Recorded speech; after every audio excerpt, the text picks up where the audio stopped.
ibintu byacu bigomba kuba byaturutse kuri mixer nkuko mubibona.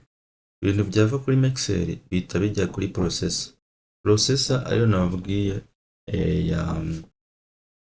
ya crossover, then byamara kugera kuri crossover bikavamo mu buryo ibifite inzira esheshatu. Hano bagaragaza ko iyi ngiyi yinjizamo ibintu bibiri gusa, ariko hari yinjizamo bitatu, ndayibereka. Then iyo yinjizamo ibintu rero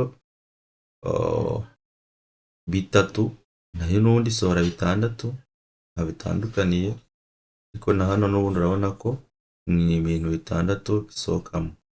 Ibintu bitandatu bisohokamo rero, hano haba hari 1, 2, 3, 4, 5, 6. Uvuga ngo hano hantu hose wowe wemerewe kuhakoresha. Turabona ko hano dufite ampuli eshatu.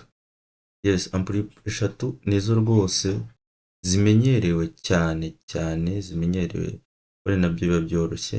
Uvuga ngo urebye ukuntu iyi ngiyi imeze, iyo hasi inzira ya mbere n'iya kabiri bayihariye ampuli yo hasi. Iyi ampuli yo hasi iriho za subwoofer nababwiraga arizo bita beam, murabibona.